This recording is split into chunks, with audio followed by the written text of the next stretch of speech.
예, 계속해서 저와 함께 이 시간에 사무엘상의 말씀을 나누고 있는데요.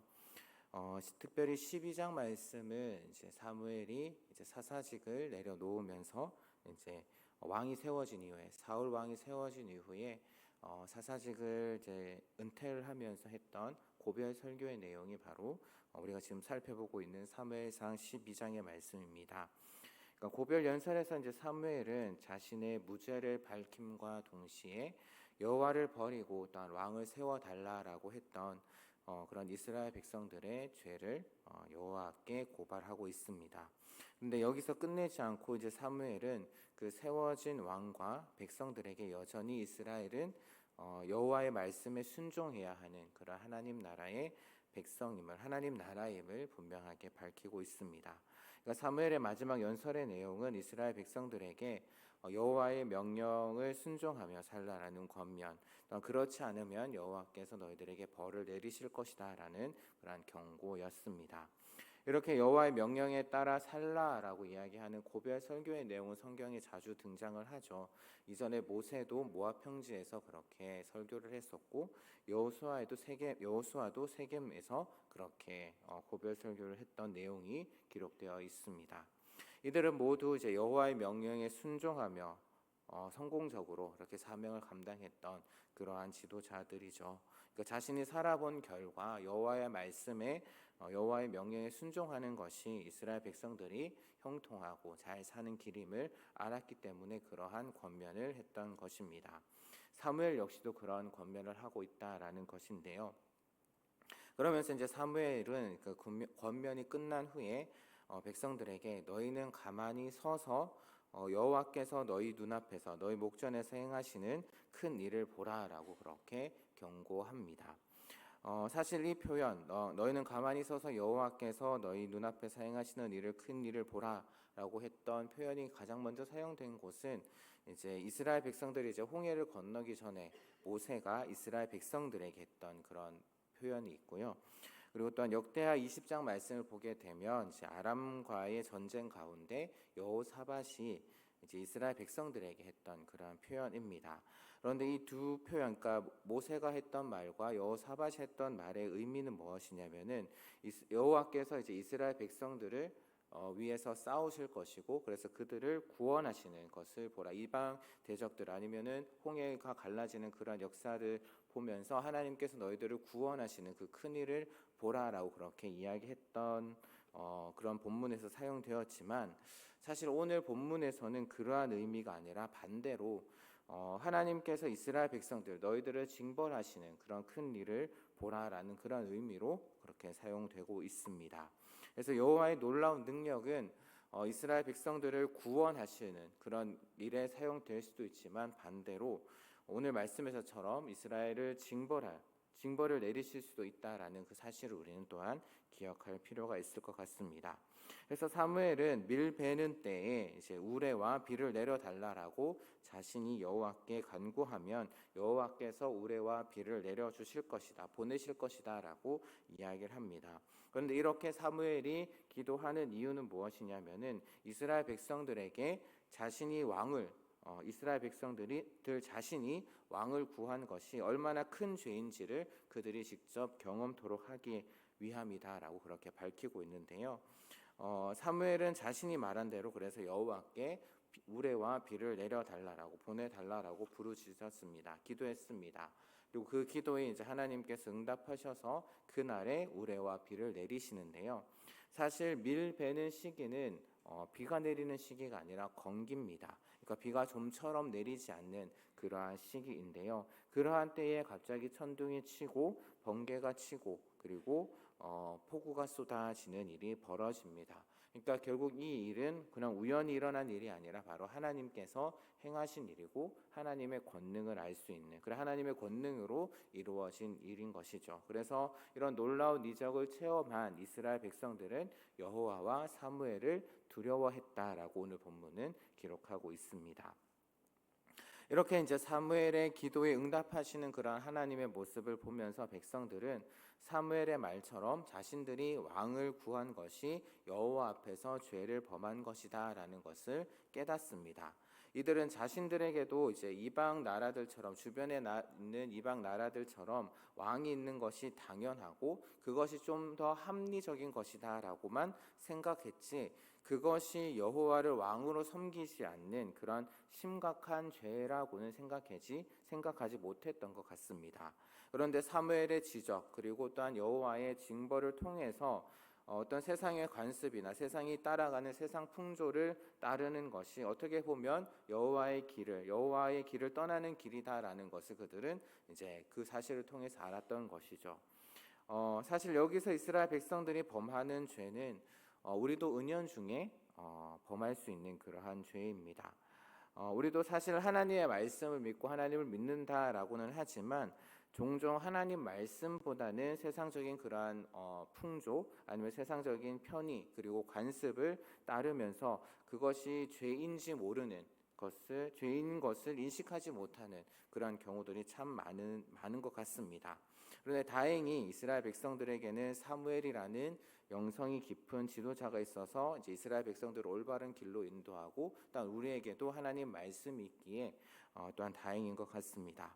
어쨌든 이스라엘 백성은 그 천둥과 폭우를 통해서 표현된 그 여호와의 진노의 모습을 보면서 혹시나 우리에게도 여호와께서 자신들에게도 혹시 더 큰 진노를 퍼부으셔서 우리를 죽이지는 않으실까라는 그러한 두려움에 사로잡힙니다. 그래서 사무엘에게 자신들을 위해서 중보기도 해달라라고 그렇게 부탁을 하죠. 중보기도라는 것 바로 선지자가 해야 할 중요한 역할 가운데 하나입니다. 그래서 역사 가운데 가장 뛰어난 중보 기도자는 바로 모세라고 할 수 있을 텐데요. 그래서 이후에 예레미야 15장 말씀을 보게 되면 하나님께서 이렇게 이야기하십니다. 만약 모세와 사무엘이 나의 앞에 섰다라고 할지라도 내 마음은 이 백성을 향할 수 없다. 그러니까 이 말씀에서 이야기하고 있는 것은 바로 모세와 오늘 말씀에 나오는 사무엘을 아주 큰 가장 뛰어난 중보기도자로 언급하시면서 그들이 내 앞에 서서 중보기도 할지라도 너희들이 범한 죄가 너무 크기에 내 마음은 너희들이 향할 수 없다라고 그렇게 말씀을 하고 계신 것이죠. 어쨌든 이제 백성들이 사무엘에게 중보기도 요청을 하게 되고 그 요청에 이제 사무엘은 백성들에게 두려워하지 말라라고 이야기를 합니다. 그리고 이번에 일어났던 이 이적은 이스라엘 백성들에게 하나님의 권능을 보이시고 이스라엘 백성들의 잘못을 깨닫도록 하기 위함이지 결코 이스라엘 백성들을 죽이기 위한 것이 아니기 때문이다라고 그렇게 설명을 하는 것이죠. 분명 이스라엘은 하나님 앞에 잘못을 했습니다. 하지만 이제부터 여호와를 따르는 데서 돌이키지 말고 전심으로 여호와만 섬기고 우상을 섬기지 말라. 헛된 것 너희들을 도와줄 수 없는 그런 우상을 섬기지 말라라고 그렇게 권면합니다. 사무엘이 이렇게 이야기하는 것은 우상이라는 존재는 실제로 존재하지도 않는 것이기에 이스라엘 백성들에게 아무런 도움을 줄 수 없기 때문이죠. 어떻게 보면 사무엘은 이스라엘 백성들에게 지금 하나님의 용서를 선포하고 있습니다. 그러면서 그 이유, 용서를 선포하고 있는 이유가 22절에 나오는데요.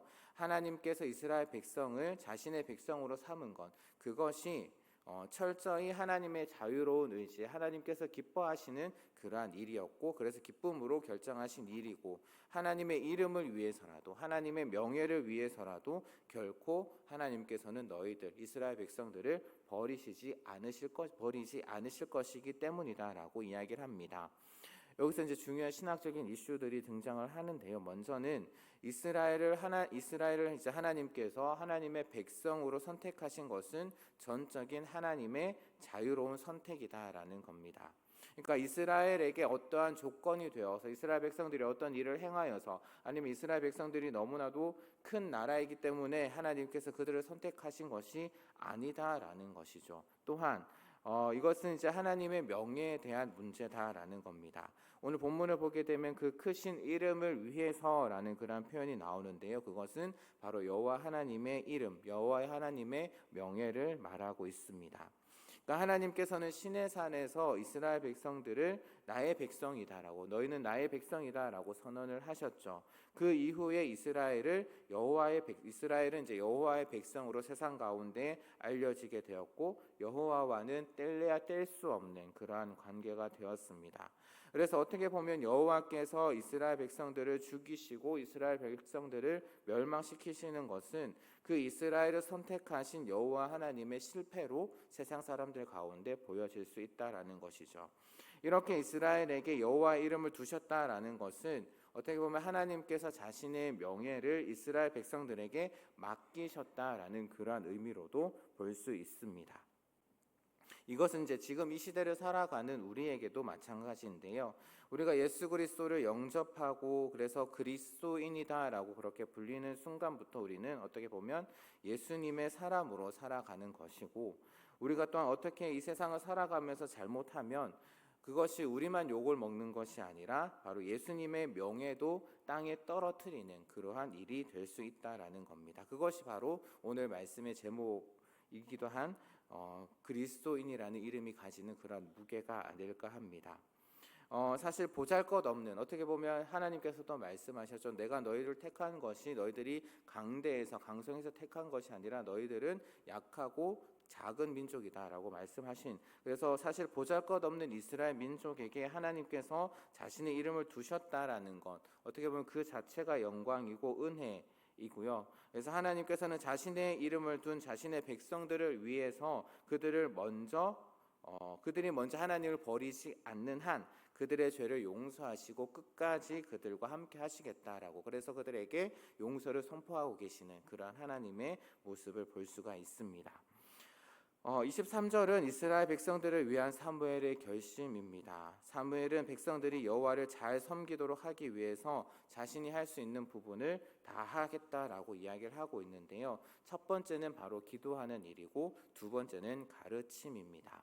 그래서 우리가 잘 알고 있는 표현이 나오죠. 그래서 사무엘은 자신이 이스라엘 백성들을 위해서 기도하기를 멈추는 죄를 내가 절대로 범하지 않겠다라고 그렇게 결심합니다. 이것은 이제 선지자로서 내가 늘 하나님께 중보기도 하겠다, 너희들을 위해서 중보기도 하겠다라는 그러한 의미인데요.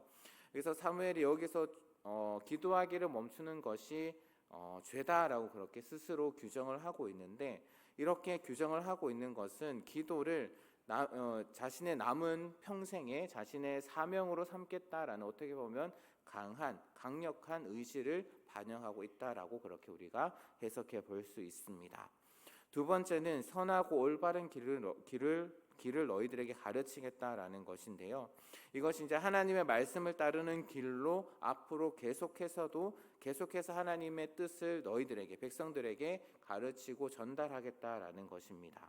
그래서 23절에서 사무엘이 말하는 그런 기도 또한 가르침은 어떻게 보면 선지자의 주된 사역이라고 할 수도 있는데요. 그래서 이제 사무엘은 그동안 백성들을 다스렸던 그 사사에서 이제 기도와 가르침에 전념하는 그런 선지자로서의 직분이 여기서 이제 바뀌고 있다라는 것을 우리가 확인할 수 있습니다. 그래서 사무엘상 이후에 나타나는 그런 사무엘의 사역들을 보게 되면 선지자로서 하나님의 말씀을, 하나님의 명령을 백성들에게 그리고 왕에게 전달하는 그런 역할을 하고 있는 것을 우리가 확인할 수 있습니다. 그리고 또한 24절과 25절은 그 연설의 결론 부분인데요. 그래서 하나님이 너희를 위해서 행하신 그 큰 일들을 기억하고 오직 하나님만을 섬기라라는 그런 권면, 그렇지 않고 계속해서 너희들이 악한 길로 가고 하나님을 왕으로 인정하지 않고 계속해서 악한 길로 간다면 너희와 너희 왕이 망할 것이다 라고 그렇게 경고를 하면서 연설을 마무리를 하고 있습니다. 이 부분은 이제 지난 시간에 우리가 살펴봤던 14절과 15절의 반복으로요. 사무엘은 반복적으로 여호와를 경외하고 여호와를 섬길 것을 강조하면서 그렇지 않으면 너희들이 멸망할 수 있다라는 것을 경고하면서 마무리를 하고 있습니다. 결국 이거를 통해서 너희들이 여호와 하나님만을 왕으로 섬기고 여호와 하나님만을 경외하며 섬길 것을, 그렇게, 그래서 이스라엘을 위한 왕이 단지 사울 왕이 아니라 그 사울 왕은 하나님의 그 통치를 대신하는 대리자이고 너희들의 진정한 왕은 바로 하나님이시다라는 것을 이야기를 하고 있는 것이죠. 이렇게 해서 오늘 본문의 말씀을 이제 살펴봤는데, 하나님의 백성은 하나님의 말씀에 순종하며 살아야 하는 그런 의무가 있습니다. 왜냐하면은 하나님께서는 우리의 여전한 왕으로 존재하기 때문이죠. 하나님께서는 이스라엘 백성들이 왕을 세워달라라는 그 요구를 들어주시면서 사울이라는 왕을 택하셨고, 또한 그 사울을 왕으로 삼으셨지만, 사울을 하나님을 대신해서 이스라엘을 다스리는 대리 통치자로 삼으신 것이지, 이스라엘 백성들에게 있어서 진정한 왕은 여전히 하나님이시다라는 겁니다. 사무엘은 그래서 이스라엘 백성들 앞에서 앞으로 너희들이 하나님을 왕으로 모시고 살 것을, 그러니까 사울이라는 왕이 있지만 너희들의 진정한 왕은 바로 하나님이시다라는 것을 늘 기억하면서 하나님 말씀에 순종하면서 하나님을 경외하면서 살 것을 오늘 말씀을 통해서 이스라엘 백성들에게 권면을 하고 있는 것이죠. 그리고 또한 자신은 그것을 위해서 하나님 앞에서 늘 너희들을 위해서 기도할 것이고 죽는 순간까지 너희들을 가르칠 것을 다짐하는 내용이 바로 오늘 우리가 읽었던 말씀의 내용입니다. 사무엘이 이렇게 다짐하고 또한 백성들에게 권면하고 있는 것은 바로 하나님께서 그들을 버리지 않으실 것이기 때문이죠. 왜냐하면 하나님이 연약한 그들을 자신의 자유로운 의지로 선택하셨고 자신의 이름을 위해서라도 그들을 버리지 않으실 것이기 때문입니다. 하지만 인간이라는 존재는 너무나도 나약한 존재이기에 하나님을 쉽게 버릴 수 있고 하나님의 말씀을 쉽게 잊어버릴 수 있기에 사무엘은 너희들을 위해서 내가 늘 기도할 것이고 그것을 내가 기도하지 않으면 내가 그것을 나에 있어서 그것이 죄다라고까지 이야기할 정도로 기도할 것을 이야기를 하면서 또한 그들이 하나님의 말씀을 잊어버리지 않도록 내가 너희들을 늘 가르칠 것이다 라고 그렇게 결단하고 다짐하고 있는 것입니다. 우리 역시도 마찬가지입니다. 하나님은 창세전에 우리를 당신의 백성으로 삼으셨죠. 그리고 억만 죄악 가운데 살아가던 우리를 예수 그리스도의 보혈의 공로로 우리를 구원하셨습니다. 하나님께서 우리를 구원하신 목적, 우리에게 믿음을 주셔서 우리가 예수 그리스도를 믿고 그래서 우리가 하나님의 백성, 하나님의 자녀가 된 것은 예수 그리스도 안에서 선한 일, 곧 하나님의 뜻을 따라가며 살아가는, 하나님의 뜻을 행하며 살아가는 새로운 하나님의 백성으로 삼기 위해서, 만드시기 위해서 하나님께서는 우리를 구원하신 겁니다. 우리는 그러한 사람을 이제 그리스도인이다라고 부르는 것이죠. 여러분에게 있어서 그리스도인이라는 이름이 어떤 의미로 다가오십니까? 우리가 흔히 이제 교회를 다니는 사람들은 이제 그리스도인이다라고 그렇게 부르는데요. 그리스도인의 문자적 그런 의미는 무엇이냐면은 그리스도에게 속한 사람, 그리스도를 따르는 사람이라는 의미가 있다고 합니다. 근데 우리는 너무나도 그런 말들을 많이 들어서 그리스도인이다라는 그런 이름에 대해서 그 단어가 사실은 조금은 가볍게 다가올지도 모르고 그러니까 우리가 흔히 들었던 그런 것이기에 그냥 한쪽 귀로 듣고 한쪽 귀로 흘릴지도 모르겠습니다. 그런데 사실 우리가 그리스도인이 된 것에 대해서 우리가 너무 가볍게 생각해서도 안 되고요. 그리스도인이라는 단어에 대해서 그 이름을 우리가 가진 것에 대해서 우리가 가볍게 생각해서는 안 될 것입니다. 왜냐하면은 우리에게 그리스도인이라는 이름을 주시기 위해서 치르신 그 값이 너무나도 크기 때문이죠. 바로 예수 그리스도의 피의 값이 있기 때문입니다. 아무런 자격이 없고 아무런 능력도 없고 늘 하나님을 배반하고 하나님을 잊어버리는 저희이지만 그럼에도 불구하고 하나님께서는 우리를 전적인 은혜 가운데 택하셨고 우리에게 예수 그리스도를 믿는 믿음을 주셔서 우리가 예수 그리스도와 하나 되게 또한 연합되게 하셨던 겁니다. 그래서 우리는 예수님과 뗄래야 뗄 수 없는 그러한 관계가 되었던 것이죠. 그러니까 하나님께서 이스라엘 백성들에게 자신의 이름을 두신 것처럼 예수 그리스도의 이름을 우리 가운데 두신 것입니다. 그렇게 우리는 그리스도인이 된 것이죠. 그리고 또한 예수 그리스도의 명예를 또한 우리에게 맡기셨던 겁니다. 앞서 말씀드렸던 것처럼 이것이 예수 그리스도인이 가지는 이름이 가지는 무게라고 할 수 있을 겁니다. 결국 우리의 삶은 이제 더 이상 우리 개인의 삶이 아닙니다. 세상 사람들은 우리의 모습을 통해서 예수 그리스도를 바라볼 것입니다. 예수 그리스도를 우리의 모습을 통해서 평가할지도 모르겠습니다. 우리가 어떤 삶을 사느냐에 따라서 예수님의 명예가 높아지기도 하겠지만 반대로 우리의 삶을 통해서 예수 그리스도의 이름에 멱치를 할 수도 있을 것입니다. 이것이 어떻게 보면 그리스도인이 이 땅 가운데 살아가는 삶이 중요한 이유가 아닐까 합니다. 우리의 삶이 그만큼 중요한 이유가 아닐까 합니다.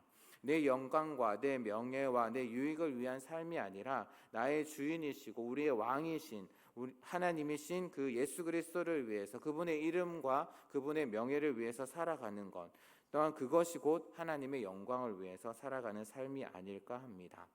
때로는 그리스도인이라는 그 이름의 무게 때문에 내가 정말 과연 그러한 삶을 살아갈 수 있을까라는 그러한 고민, 그리고 또 내가 그러한 삶을 살아가지 못했을 때에 내 자신의 모습에 때로는 실망하기도 할 것입니다. 또한 우리는 너무나도 잘 알죠. 그리스도인으로서 살아가는 것, 그리스도인으로서 삶을 살아가는 것이 생각만큼 쉽지는 않습니다. 그것 또한 그리스도인이라는 이름이 가지는 무게가 아닐까 하는데요. 그러한 순간에도 실망하지 않으셨으면 좋겠습니다. 또한 그리스도인으로서 살아가는 것에 대해서 포기하지 않으셨으면 좋겠습니다. 왜냐하면 하나님께서 우리를 버리지 않으시고 포기하지 않으시기 때문입니다. 또한 우리에게는 예수 그리스도께서 계시기 때문이죠. 오늘 말씀에서 사무엘이 하나님과 이스라엘 백성들 사이에 중보자가 되어서 사무엘이 이스라엘 백성들을 위해서 쉬지 않고 기도했던 것처럼 지금도 우리를 위해서 중보하시고 우리를 위해서 쉬지 않고 기도하고 계시는 예수 그리스도께서 계십니다. 또한 사무엘이 이스라엘 백성들에게 하나님 말씀을 가르친 것처럼 예수님께서도 성령 하나님을 통해서 또한 우리 말씀을 통해서 우리를 가르치고 계십니다. 그래서 성경을 통해서 우리가 말씀을 읽고 말씀을 묵상하고 또 말씀을 들을 때에 우리 계신 성령 하나님을 통해서 그 말씀을 깨닫게 하시고 또한 그 말씀을 늘 우리가 기억할 수 있도록 예수님께서는 우리를 위해서 일하실 것입니다. 그래서 우리 가운데 그렇게 행하실 하나님을, 예수 그리스도를 의지하면서 그리스도인이라는 그 이름의 무게를 잘 감당해 나가는 여기 모인 모든 귀한 성도님들 되시기를 주님의 이름으로 축복합니다. 기도하겠습니다. 우리의 왕이신 하나님 아버지 감사합니다. 아무런 자격이 되지 않고 억만 죄악 가운데 죽었던 우리를 불쌍히 여기셔서 예수 그리스도를 통해서 우리의 죄를 사하여 주시고 우리에게 예수 그리스도를 믿는 믿음을 주셔서 그리스도인 삼아 주심에 감사드립니다. 하지만 연약한 우리는 때로는 우리가 그리스도인임을 가볍게 여기고 살아갈 때가 있습니다. 때로는 하나님이 우리에게 그리스도인이라는 이름을 주신 이유가 우리를 통해서 하나님을 드러내고 하나님의 이름을 높이시기 위함임을 기억하며 이 땅 가운데 하나님의 자녀답게 하나님의 백성답게 살아가는 저희들이 되게 하여 주시옵소서. 그리스도인이라는 이름의 무게감을 느끼며 내 생각과 내 방식이 아닌 하나님의 뜻 가운데 살아가는 저희들 되게 하여 주옵소서. 때로는 우리가 연약하여서 그리스도인이라는 이름의 무게를 감당하지 못할 때도 있습니다. 그럼에도 우리가 실망하지 않을 것은 바로 하나님이 계시기 때문입니다. 하나님께서 우리를 버리지 않으시고 우리를 포기하지 않으시기 때문입니다. 지금도 우리를 위해서 기도하시는 하나님, 지금도 우리를 위해서 기도하시는 주님, 날마다 우리에게 말씀하시는 주님이 계시기에 자신의 이름을 위해서라도 우리를 포기하지 않은 주님이 계시기 때문에 우리가 실망하지 않을 것입니다. 하나님, 우리를 버리지 않으실 그 주님을 의지하며 날마다 이 땅 가운데서 주님을 드러내는 우리의 삶이 될 수 있도록, 또한 내가 있는 그곳이 주님을 드러내며 주님을 예배하는 곳이 되게 하여 주시옵소서. 감사드리며 예수님 이름으로 기도합니다.